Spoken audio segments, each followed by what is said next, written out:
We're 2 weeks into building a $1 million startup with a 17-year-old. By the end of this video, you'll see the exact moment we changed directions and why, how we think through product design to make it addicting, how we use AI to turn custom designs into real apps, and the full process we follow to script a product launch video. Plus, an early sneak peek of our newly designed product that we started from a blank Figma file and one insight. And if you're building your own AI app or even thinking about it, this episode could save you weeks of mistakes. Last week, we finally got a working version live, but this week, we realized it just wasn't enough. The product worked, but it didn't feel right. And what started as a small design tweak, it turned into a full-blown revamp of our product. In this episode, we run into a classic startup dilemma. Do you launch fast with an MVP, or do you slow down and make something great? So without further ado, let's get into week 2.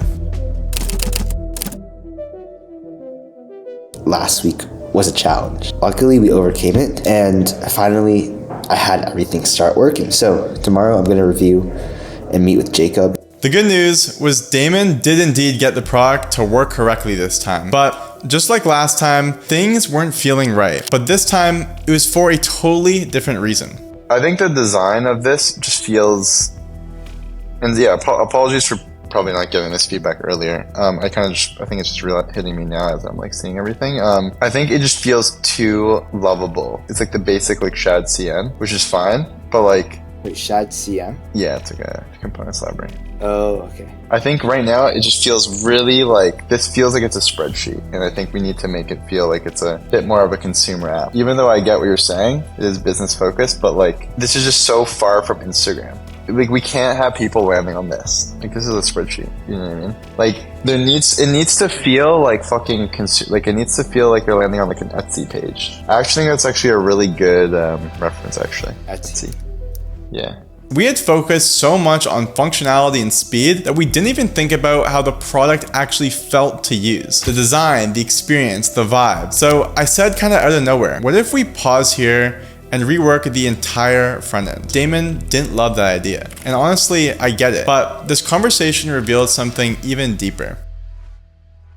There are basically 2 ways to approach building a startup today, and this moment made us confront both. Because on one hand, you have the classic approach. Most people have heard of it: build the bare minimum version, ship it fast, get it into real users as fast as possible, and get feedback in order to iterate. This strategy blew up because of the book The Lean Startup, and it worked because back when building software was expensive, slow, and risky, you didn't want to waste time to polish something that nobody wanted. So the whole game was speed, but that world no longer exists. Now with tools like Lovable, Cursor, Supabase, they've made building ridiculously fast because you don't need a dev team. You don't need 300K. You can literally go from an idea to a prototype in a weekend. And now, because everyone can build, speed isn't special anymore. Product quality and go-to-market is the new moat. And if your app looks bad or feels rushed, people will bounce because there are 10 other AI apps that do the exact same thing. So instead of shipping something that was good enough, we decided to ship something that we were actually proud of. So that is what I tried to explain to Damon. And to his credit, he came around. Been banded here. I smell opportunity. So we got off the call and started rethinking the whole experience. The version we had, it just felt bland. Tables, numbers, icons, nothing that made a creator excited to take action on a campaign, especially when you're asking them to go in person. So we started looking at platforms like Etsy and Pinterest, which I know are totally different use cases, but they follow with a similar energy, which is they're visually driven and they're social proof built in. They're products that feel alive and resonate with our Gen Z and consumer audience. So in order to execute on this, we brought in one of our designers from our agency, Crumb Digital, to help us get the product to where we want it to be. We walked him through the app, shared some inspo, and ultimately let him do his thing. And a few days later, he sent me back the first draft. Now, by no means was it perfect, but this already felt like a huge improvement. We were finally onto something. Now, if you're wondering how we take Figma designs and actually turn them into live apps with AI, here's how we do it. Step 1 is we upload the designs to Lovable. You can either do this by exporting each screen as an image, or you can use the native Figma integration. Either way, this will get you a base of around 60 to 70% of the way there. But In order to really dial in that detail, that's where we like to move things into Cursor. This is where we refine the styling, the colors, the icons, everything to make it perfect. Think of this as your precision tool. We'll leave some links down below that go way more in depth on how to do this.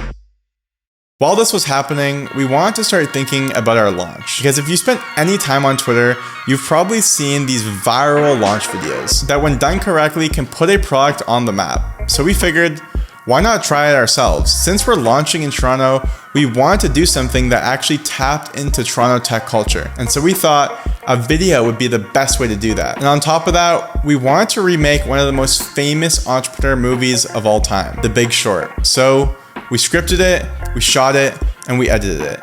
And it took us a few days, but it turned out sick. We'll show you the full video in the final episode of this series coming soon. Here's what to expect on the last and final episode of this series, the big finale, where our app will go live, the launch video drops, and our full go-to-market plan will be revealed and executed. And this is the moment we've all been waiting for. We find out if this whole thing is a flop or if it's the start of something huge. Either way, we're putting it all out there. So if you want to see how this ends, make sure you're subscribed as the final episode drops soon. See you then.